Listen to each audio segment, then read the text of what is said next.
Hello and welcome to the Everything is Black and White podcast. I'm Andrew Musgrove, joined by Sean McCormick, and we're here to look back on Newcastle United's 2-2 draw with Bayer Leverkusen in the Champions League.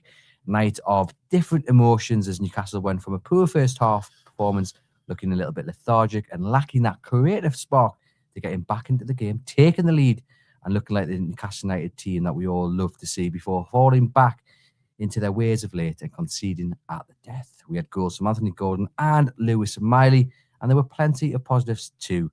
But another lead thrown away leaves fans feeling a little bit dejected.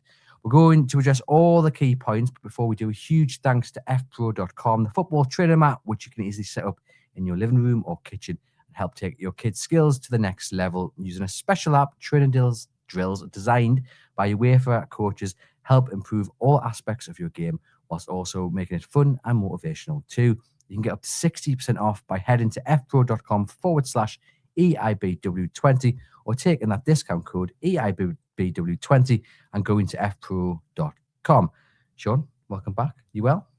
Yeah, well, a bit tired from last night. Obviously, sort of a late one, as it always is with the Champions League, and then bouncing back into work this morning. And obviously, it would have been much easier coming in with a bit of a kick in my step if Newcastle had held on for a crucial win in the Champions League. But such has been the way they conceded late again. They conceded from a set piece again. And although, as you said there was many positives, and I feel like, to be honest, I've come away from that game with more positives than negatives. It's still exasperating that they're still conceding the same way and the same things are still happening. I'm sure we'll get into it in this episode. Yeah, certainly. So lots to talk about. Let's begin with the team selection. Very, very strong side. I think people who were debating whether he'd be focusing on the team for Sunderland were naive, and that we know Eddie Howe wouldn't do that. So he played possibly the strongest side he could do. I think there were two talking points for me when it comes to the team sheet. The first was the selection on the wings, Harvey Barnes on the right, Anthony Gordon on the left. I was a little bit surprised that Harvey Barnes got the nod ahead of Jacob Murphy or Anthony Elanga. There was also the inclusion of Joe Linton in the middle, but we'll start with the selection on the flanks. Were you surprised to see Barnes on the right? I wasn't actually, and as much as I think that it'd be much more of a balanced team with Elanga or Murphy on the right wing.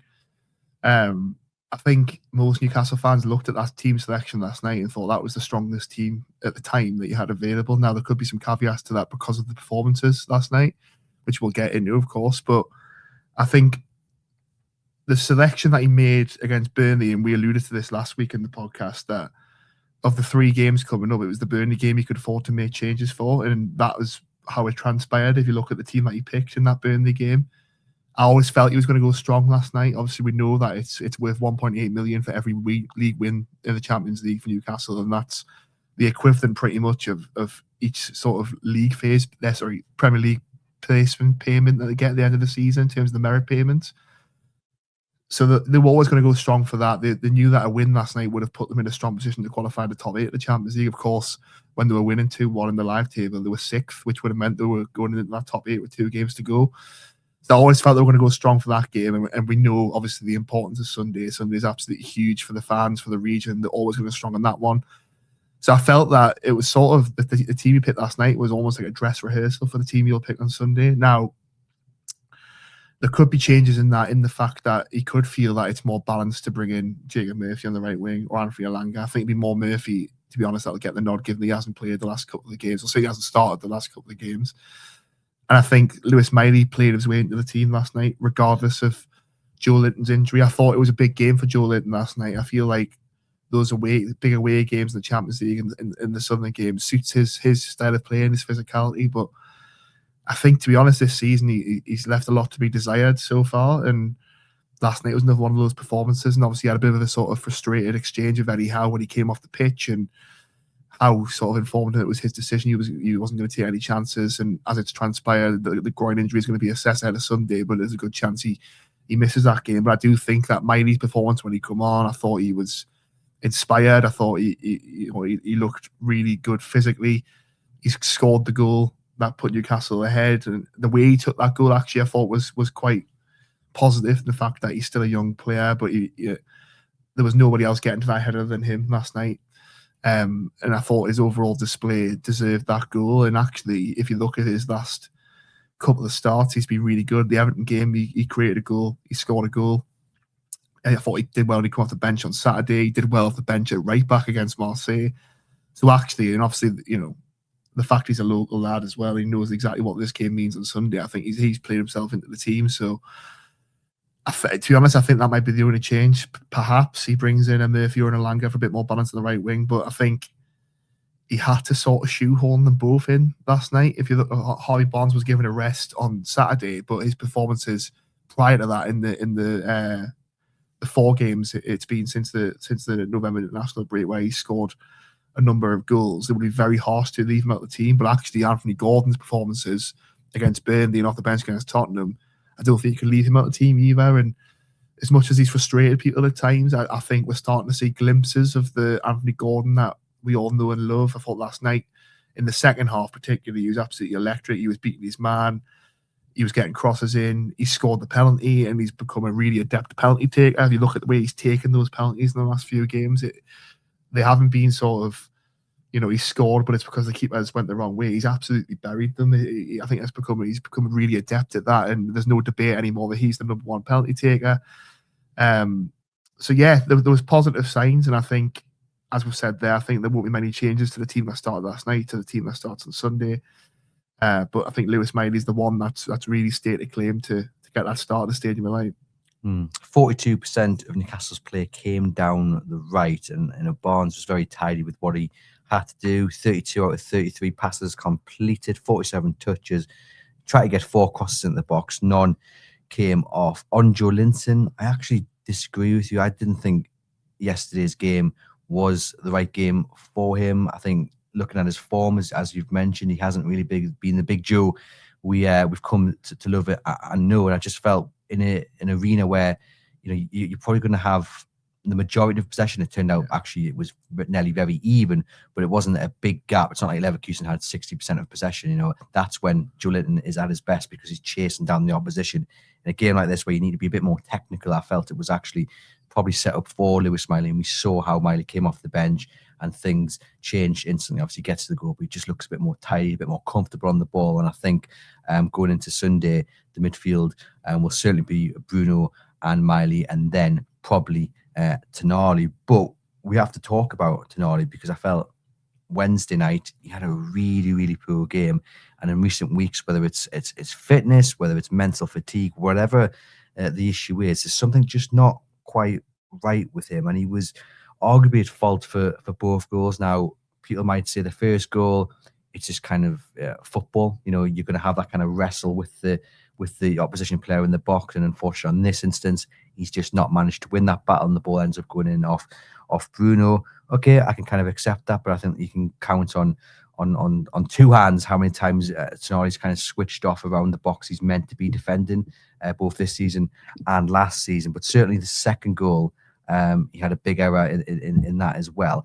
We'll talk more about the goals in a moment, but just in general, what did you make of the midfield's performance, both Tonali and Bruno?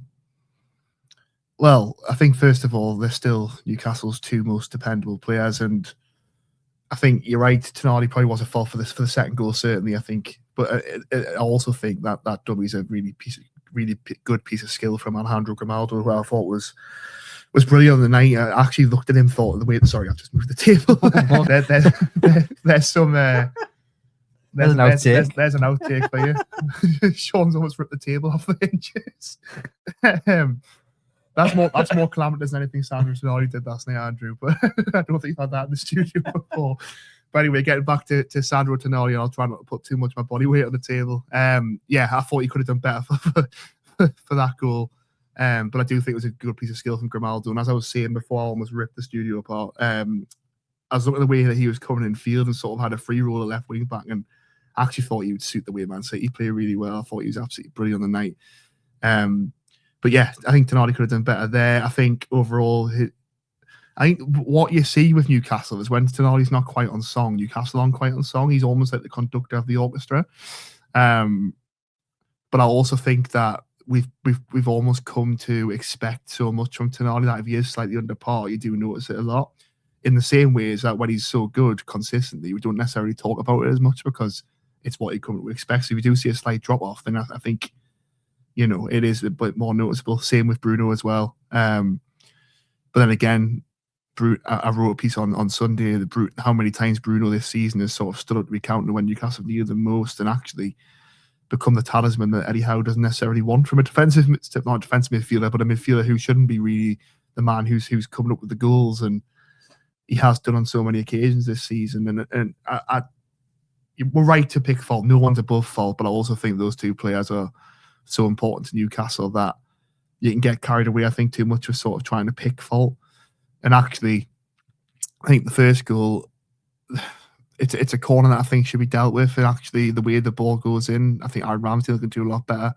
The ball sort of trickles in, and I feel like the Tottenham goal was very similar last week as well, where it was almost a goal that went in, in slow motion, but the goalkeeper's making a dramatic, despairing dive. Whereas I'm looking at it thinking, you just dive in there to make it look like you've dived rather than actually trying to save the ball. And I might be a bit harsh with last night because it does deflect and you've got to react quickly. And actually, the proximity of Bruno to the goal, it's not that much distance for the ball to travel. But I do think there's a wider debate.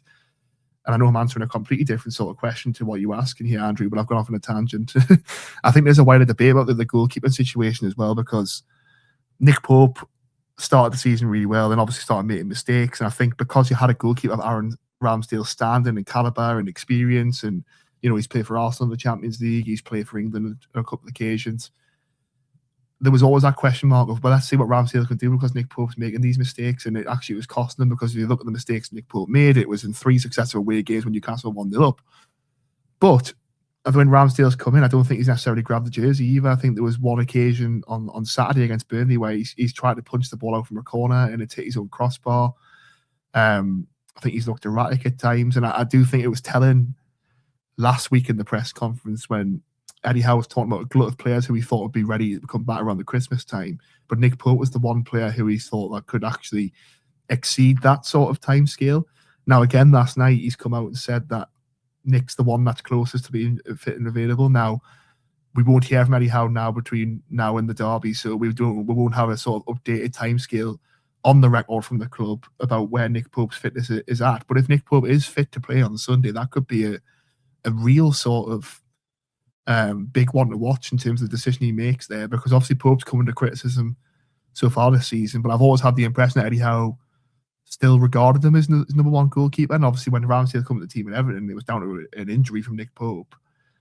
It'll be interesting to see once they're both fit who he goes with, because I still think that he probably would be tended to go with Nick Pope. No, I agree with you. I think if Nick Pope has a chance of playing on Sunday, I wouldn't be surprised if Eddie Howe picks Nick Pope. I think you're right. I'm disappointed with how Aaron Ramsdale's performance has been given the opportunity. He doesn't seem to command the box as well as I thought he would. Now, ball at his feet, he looks fine. Has played a few hospital passes, but still better than what Nick Pope can do with the ball at his feet. But it's just something there in which he doesn't really kind of have that authority, and maybe it's going to take a little bit of time for him to build that up with the defence in front of him. But football doesn't wait for no man. I think it probably just reaffirms the fact that in the summer they've got to go big on a new number one. Just briefly going back onto the midfield point, my concern with this midfield, particularly away from home, is that they get exploited far too often. If you, as the opposition, put a man in between that midfield and the back four, then Newcastle United just seem to be unable to deal with it. And it comes as well in terms of kind of the battle within the centre. Now, against Bayer Leverkusen, there was 23 attempted duels between Joe Linton, Bruno and Tonali, and only 7 of them were won.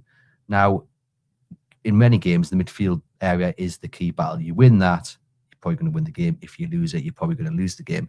That worries me. That really worries me. And it's not the first time that Newcastle United have been exploited in that manner. And when they are exploited, they just don't seem to have any answer to it. And we saw it in glimpses last night where Leverkusen said, you know what, I'm going to deploy somebody there. Let's see what they can do. And time again, the midfield, look at the second goal. Nowhere near the attacking player who's then gone on to create the goal, score the goal.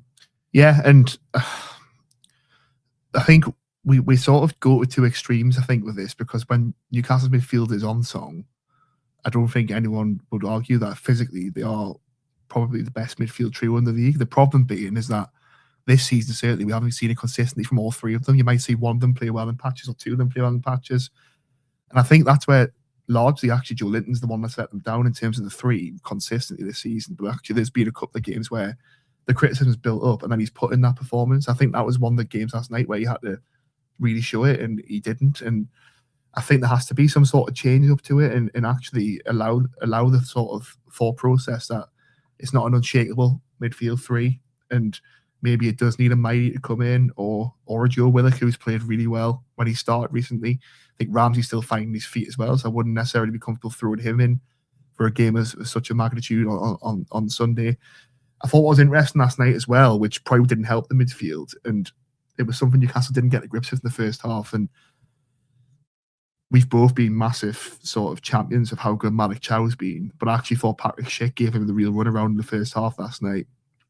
And what you notice is, I don't know if this was a tactical thing or it was a thing that Newcastle just couldn't get to grips with in the first half, but Schick kept coming deep and Chow kept following, and that kept creating a massive gap in behind, which the midfield weren't alert there to. And obviously then that was exposing Dan Burn to the left-hand side of them and Team Liverpool to the right-hand side, and Leverkusen got in behind so many times.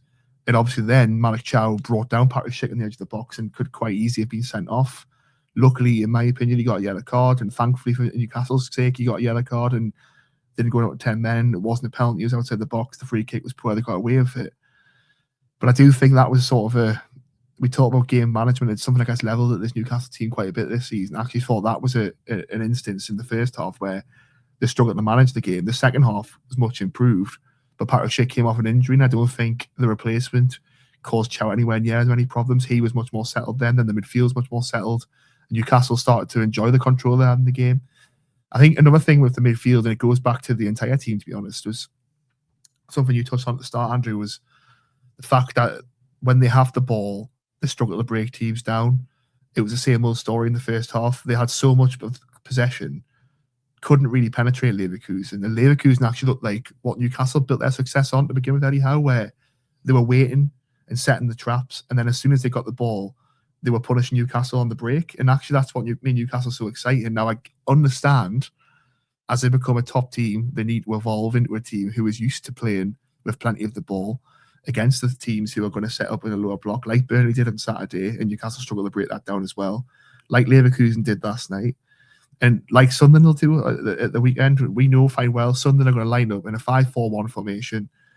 They're going to have plenty of men behind the ball, and they're going to wait and set traps, and that's how they'll look to punish Newcastle. And if Newcastle can't get the grips of being able to control the game when having control of the ball, it's going to punish them the way that they're playing. They have to either improve that quickly or sort of go back to a team that's happy to allow the other team to have plenty of the ball and be excellent in transition and devastate on the counter-attack. And that's what they were so good at. I think, Alexander Isak playing up front with the front three, that was what they were so good at. And I think it's something that they're still sort of getting used to, Nick Voltemade. But there have been signs, of course, in plenty of games that they are starting to connect really well. Voltemade's, touches and coming in deep are absolutely brilliant, sort of in the link in the wingers.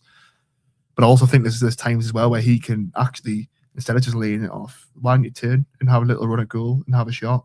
Because we've seen how devastating he is in front of goal. And the thing that keeps getting levelled at Newcastle is that they don't create enough for him. I actually think sometimes he could probably create more for himself as well.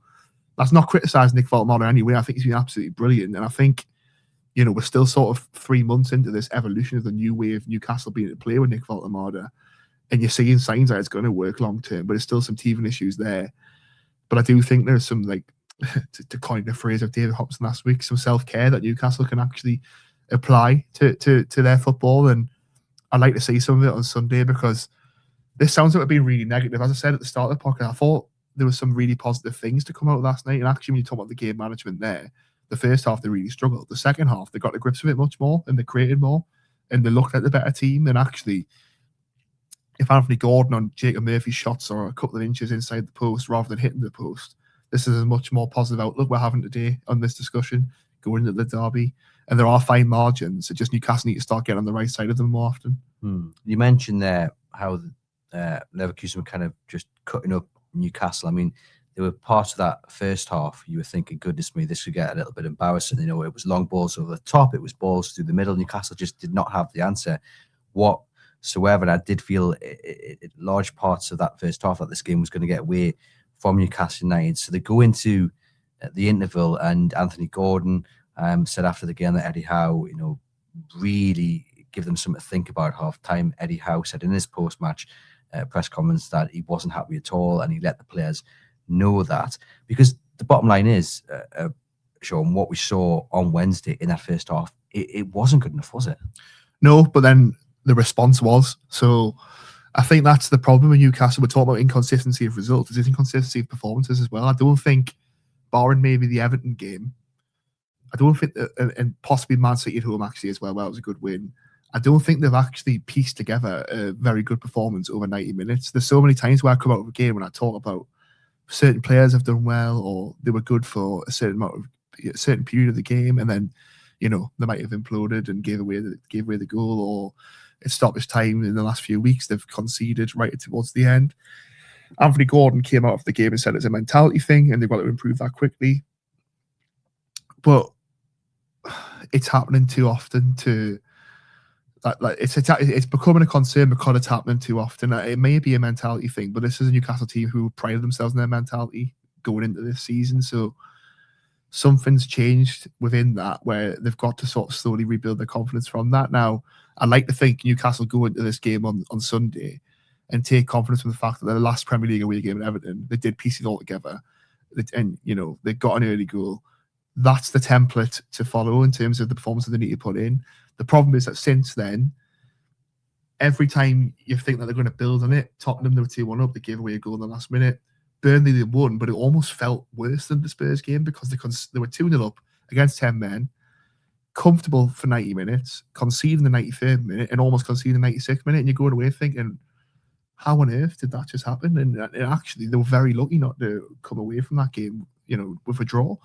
And last night, again, the first half wasn't good enough. The second half was absolutely brilliant. And then they concede by losing concentration towards the end. And there are positives, and I want to keep stressing there are positives. And actually take the Champions League in isolation, Newcastle are in a very strong position. I don't think anyone truly expected them to finish top 8 at the start of the campaign. The problem is that they've got themselves in a position where it actually became realistic. And if they had held on last night to be 6th place going into the final 2 games, especially with the PSV game at home being first, it just feels like a bit of an opportunity missed. But also, when it's all said and done and you look back in hindsight, every Newcastle fan would have taken them being in 12th place after 6 games. And I think sometimes you need to have a bit of perspective, but you also can't allow yourself that perspective to sort of take over what you're seeing in front of your face. And there are positives and there are negatives, and there has to be some sort of, we are in a middle ground, but I think there has to be some sort of, point where Newcastle turn that corner and the negatives are cast away for those positives to take over for a full 90-minute section. I agree with you that had you offered me a playoff place in the next round of the Champions League at the start of the season, I would have taken it. Had you offered me a point on Wednesday morning at Bayer Leverkusen, I would have taken it. But I'm getting a little bit sick of saying the same thing. Had you offered, what was it? How many points it was between Man City, Everton, and so 7 points out of those 3 games. Yes, I would have taken it, but they were going into the injury time, and then they've conceded against Man City and thrown the lead away. I think it's all good clinging to those, this is what we would have taken, but actually, as you say, you've been in positions where you should have held out and you should have won the game. And I'm getting a little bit of fed up of thinking about what we would have taken before the actual event, and I think it has to stop. Like, Newcastle United have to deal with what's in front of them, i.e. the game, and see it out, manage it better, and don't leave fans and journalists and podcasters in the position where one of the positives we're clinging to is, but we would have taken this before. And well, no, there's actually something better on offer which you've thrown away, and it is incredibly frustrating. But as you say, second half so much better. 5 minutes into the second half, Waldemar wins a penalty after Flecken brings him down. Great spot kick from Anthony Gordon. That sort of sparked Newcastle into life. It sparked Anthony Gordon into life because in the first half, a lot like Newcastle, he was a little bit quiet, a little bit indifferent. But all of a sudden, he found something about him, and he really showed us or reminded us what he's capable of. And there were chances. He hits the post.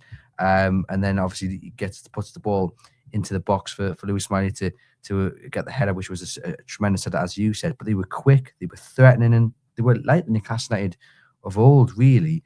And as frustrating as it is to concede as late on as they did, we do have to take some comfort from the way they performed pretty much from the restart up until about the 85th, 86th minute. Yeah, because they'll come to the better team in that period. And I think it was positive to see Nick Voltemada's pressing, because I think that's something he's had to work on at Newcastle. And I think in the last few weeks, you've seen him pressing a lot more. And last night in the first half, I think it was a bit of a thankless task. The amount he was pressing, but he kept doing it. Now, I'm not for any reason saying that Nick Voltemada's press was the reason that Mark Flecken decided he didn't know where the football was last night. But also, if he doesn't do it, he's not in the position to win the ball back, and he's not in the position to win the penalty. And I thought, on a night where he didn't score and he would have wanted to score going back to Germany, that was a real plus point. And I think you're right about Anthony Gordon. I think Anthony Gordon is a player who plays off feel and confidence, and the way he dispatched that penalty kick, and as we've said now, it's 3 games in a row he scored from the penalty spot, and each time he's absolutely buried it, and that can give him a spark of confidence in the way that then plays, because I think he then started seeing him taking the man on more. I think a lot of times this season he's got the ball and he's sort of coming on his right foot, and it's not coming on his right foot to have a shot, it's more coming to recycle possession and keep the ball. Whereas as soon as he scored that goal, there's 2 or 3 occasions he's beat his man down the byline. The first one, obviously, he's went past the fullback and hit the post. The second one, he's then went past the fullback, crossed the ball in, Lewis Miley scored, and that's the Anthony Gordon we want to see. And I think that's the Anthony Gordon we haven't seen enough of this season. Now, a lot's being made, of course, of the sort of contrast between him and the Champions League and the Premier League, and it is pretty stark if you look at the fact that now a lot of them are penalties, just to sort of add that caveat in before people comment. But he scored 5 goals in 6 games in the Champions League, which is a pretty remarkable return. Only Kylian Mbappe, Victor Osimhen, and Erling Haaland have scored more goals in the Champions League this season than Anthony Gordon, which is a pretty incredible stat. He's also got 2 assists in the competition. Converse that of the Premier League, he's got 2 goals, both from the penalty spot, and no assists. And it's that's something that has to change. But I think a lot's made of the fact that in the Champions League, it's much more a free-flowing game and there's more space to operate in. But actually, last night, that wasn't the case. And he sort of took it upon himself to be that man to sort of break the deadlock and break the defence and take players on and commit fullbacks. And that's what you want to see more from Anthony Gordon. And you think back to the derby of 2 years ago now, it's a completely different game because there's a much better Southern side. But actually, you think of the way he took on Trey Hume, who will be playing at the weekend. I'm not sure necessarily be left wing back or a right wing back, but he will be playing. He tore him apart in that game. He absolutely, every time he got the ball, he looked to beat him. Hume was getting frustrated. He was tugging at his shorts, tugging at his pants. He was tugging at his shirt.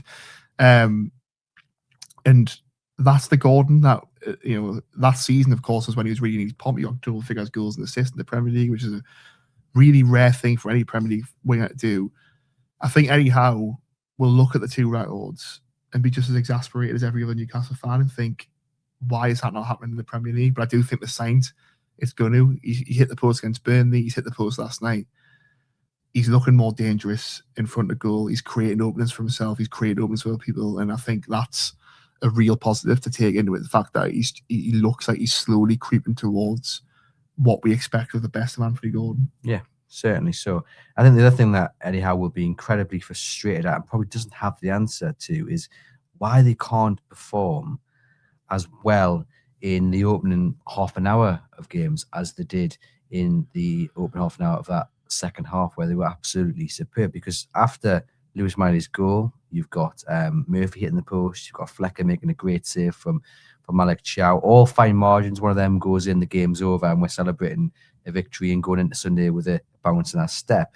But the bigger picture is why are we waiting till the second half to see that performance? And it's not just in Europe, but it's in Premier League games as well. And sometimes it's flipped. Sometimes, the opening half an hour is fantastic, and the second half tends to be dreadful. What is it, Sean? What is the reason? And more important, what is the remedy? If I had the answer to that, I'd be a millionaire. I do think there is something in. I'm not making an excuse for this, but then also this is something that Newcastle need to improve on. I think we touched on it a couple of weeks ago. It's the I think if you look at Newcastle last season, obviously they played one game a week pretty much the entire season, barring the fact that there was a Carabao Cup game or the odd Premier League game midweek. This season, they've played 2 games a week pretty much every week since September. And I do think that it's tough for a consistent 11 to get a rhythm because it's never going to be the same 11 every week because they have to rotate, otherwise they're going to get injuries. I think the fatigue of what they're doing because it's something that they're not used to is playing the effect where Anthony Gordon could play there for 90 minutes in a Premier League game once a week, but this is why you're only seeing it for half an hour. But then the flip side of that, and I can almost hear the fans shouting at the screen whether they listen to me say this, is Newcastle want to be a Champions League club. They want to be a club that's in Europe. It'll be the same thing in the Europa League. It'll be the same thing in the Conference League. Yes, the Champions League is a bit more elite than those two, but the same thing applies that there's going to be games twice a week, every week, if you want to compete for all four competitions. And that's where Newcastle strive to be. So then you can't use that as an excuse when you're there to, as to why it is so inconsistent. Now, there's an argument, I guess, in terms of how rigorous the scheduling is for every club and for every international country as well. If you're a top player who plays across all those 4 competitions and then plays the international breaks, the breaks just don't come in the season, and that may inhibit some of the quality you see across the board. Now, I think you would agree that the Premier League this season, quality-wise, has been nowhere near the quality of the last few seasons, and I think you are starting to see the effect of all these teams sort of struggling with that, and that's why it's so congested in the table, because nobody, other than Arsenal, but even Arsenal in the last few weeks have started to stutter, and that's why there's such a congested table, and no one's quite able to put one of those runs together. And if you are able to put one of those runs together, i.e. Aston Villa, all of a sudden you find themselves third in the Premier League. And I've got a big Aston Villa supporting friend from my university days I was talking to about this, and they've obviously won 5 in a row in the Premier League. I think they've won 11 of the last 13 in all competitions. And I said, you're flying now, you must be buzzing. He's like, we're over the moon, but actually they aren't playing well, they're just managing to piece results together. And I think that's what Eddie Howe's trying to consistently get across in his messaging, is that it just takes a few positive results and all of a sudden the trajectory of the season looks a lot different. And I think Newcastle need that to happen so that the players have the belief that actually we can cope with this 2-game-a-week schedule, and we are good enough to be this team that wants to compete across all 4 competitions. I think the Fulham game next Wednesday, obviously something's huge at the weekend, but the Fulham game next Wednesday is massive in terms of being able to prove that. If they get to the semi-finals of the Carabao Cup, again, January is filled with 2 games a week. It can't affect them in the Premier League and it can't affect them in the Champions League, but Newcastle will have a real chance to get to the final, and they've got to be able to manage all 3 of those competitions, as well as an FA Cup 3rd round game against Bournemouth, which I think everyone could have done without. I think if Newcastle could have got a home tie against a League 2 team, I think everyone would have just been able to take a breather and play a couple of the young lads like Sean Eve and Alex Murphy, who are on the periphery of the squad, and just take a time to reset at that weekend. They're not going to be able to do that now because they're playing an Andoni Areola side, who are one of the most physical teams in the Premier League. Yeah, plenty of games to come, but as you said there, if you want to be the very best, that's what you've got to put up with. Let's just talk about the equaliser then, because really, really frustrating. Newcastle United get the ball out, but then the players don't step out. They just allow Leverkusen to recycle possession, come up again. They just sit back. That really seemed to be the game plan, or that's how it went, at least from about 85, 86 minutes. Something just clicked and they went into this kind of defensive mode. The midfield, sure, just non-existent. Tonali's done up by a step over now. We've already discussed how you say it's a great piece of skill, and it is, but he's still nowhere near the man. If he takes a touch, that man's still got time to turn in and do whatever next. And then Bruno has just allowed Marza to run. He's totally switched off. Grimaldo's then continued his run, roams in the box unchecked, and it's a really nice finish. It's one thing to concede at the death, and it's incredibly frustrating, but I also think it's something else entirely to concede a goal like that, which for all the elements of quality that were in it, I think how bad it was from a Newcastle point of view overshadows the quality from a Leverkusen point of view. Yeah, and I think it's probably a product of, we've seen this tendency from Newcastle creeping in this season. When they do take a lead, it's almost like it gets to that 85-minute mark and it's just sit back and absorb and just, try and absorb the pressure and see out the win. And I think the evidence suggests that if that is what they're doing, it's not working, because they keep conceding last minute goals or late goals, and it's cost them a number of points across the Premier League and the Champions League. And I think that's something mentality-wise they've just got to iron out. And again, it comes down to it. If you want to be a good team, you've got to be switched on for 90 minutes, and that goal probably epitomised that.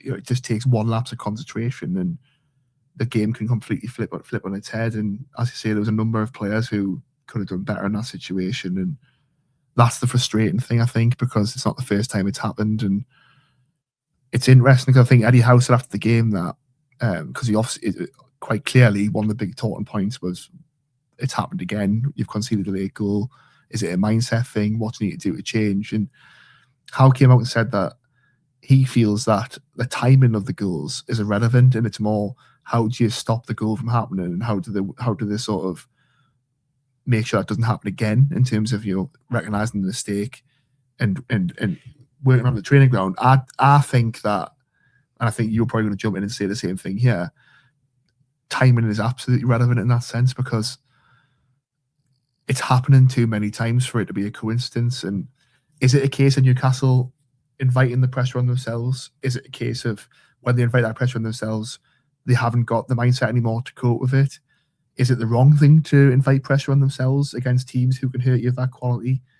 Or actually, would it be the wrong thing to still be gung-ho and trying to just play the game as they were at the time and going forward and committing men? I think pragmatically, that is probably the wrong thing to do, but it's happened on far too many occasions. I think we mentioned last week that they lost 4 points from Liverpool, Tottenham, and Arsenal in stoppage time. 88th minute last night. Burnley scored in the 93rd minute and almost scored again in the 96th minute. From memory, I think Brighton scored quite late on. I've got the list game. If you want it. I've got the list, which he's come with receipts. It does prove the point that you're making, though, that actually the timing of these goals is absolutely everything. Yeah. You could say maybe 1, 2, 3, it's not relevant. But when you get to Liverpool, 100 minutes, Arsenal 96 minutes, Arsenal 84th minute, Brighton 85th minute, West Ham 97, Brentford 95, Spurs 95, Burnley 94, Leverkusen 88. It's happened enough times where it becomes absolutely relevant, and the solution needs to be found. Interestingly, Eddie Howe was asked whether it's kind of an instruction to sit back. So this is what he had to say, and then we'll get Sean's take on it. No, I don't think it's ever a case of sitting back and absorbing pressure. That's not number one in our aim. But I think you need to do whatever it takes to win. Sometimes that is par for the course. That's what you have to do. 2-1 ahead today with minimal time left. To a degree you're going to have some defending to do at different stages, and you have to stand up and be counted and do that, and we didn't do it well enough. And that's a team thing. It's the whole group realising the importance of defending our goal. Historically, we've done it really well. Last year, I think we were excellent at it. And I do think you go in phases and cycles, and some things crop up that you can't quite work out to a degree. And then you fix that and something else crops up. So I think you're in a constant phase of trying to improve. That's certainly an area that we have to do better in. So there was Eddie Howe talking after the game against Leverkusen and asked whether sitting back was kind of the instruction. What did you make of his answer?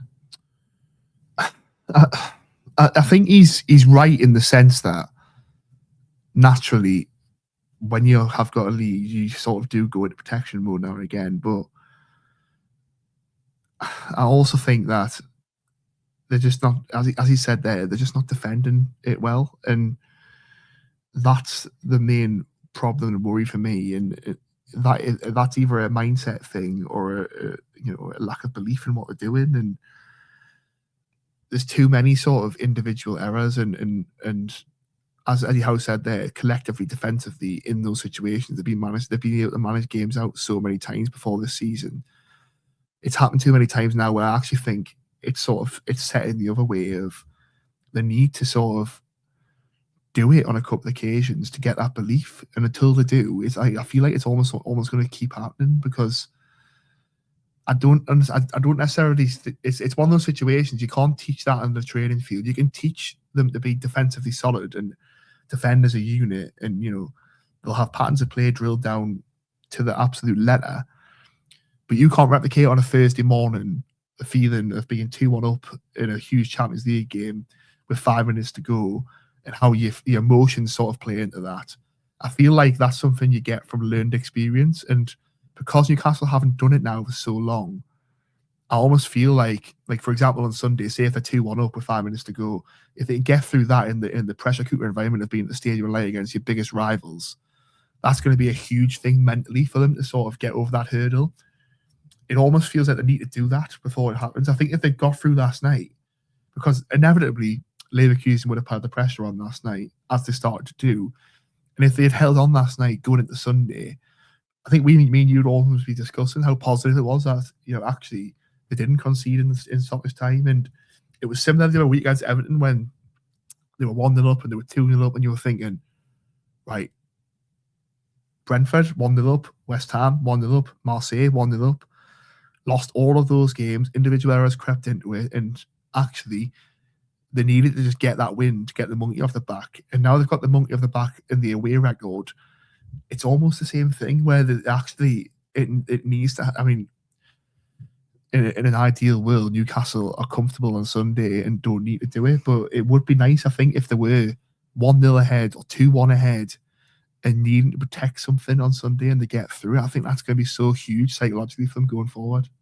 Yeah, I can see the point, just having that kind of learned experience. I do wonder as well whether they're missing the likes of Kieran Trippier's experience and know-how, not necessarily his ability, because obviously we know now age is caught up with him and Tino is the better option at right back, but just that kind of real grit and experience and of just being a leader, really. I'm not saying Newcastle haven't got leaders in the side, but I do feel that kind of voice and wise head of Trippier is missing at the moment. It's going to be fascinating to see what happens on Sunday. Just briefly on the subs, because we saw late subs. We saw Wissa introduced very late on, and that's got a little bit of criticism from folks. Some saying it should have happened on maybe 80 minutes. What was the point of doing it? When he did introduce it, it was after the goal, wasn't it, that Leverkusen scored? Yeah. What was your thoughts on the subs? Yeah, it undeniably was too late to bring both of those players on in the 90th minute. I mean, the chances of them being able to get a chance in that time or affect the game is minimal. I will comment out the fact that Eddie Howe's come out since and said that Johan Wissa has suffered with illness this week, which obviously isn't ideal given that Newcastle have waited so long for him to come back. And actually, in terms of what Eddie Howe said about Johan Wissa, is that in an ideal world, in different circumstances, they wouldn't have rushed him back so quickly. He's come on and played 20 minutes against Burnley, did relatively okay. Looked for how little football he's had and how little of a pre-season he had, he looked fairly sharp. There was never enough time for him to impact that game last night. And as you say, it almost felt a bit pointless at that point. It's not pointless because you're trying to affect the game just after a late equaliser.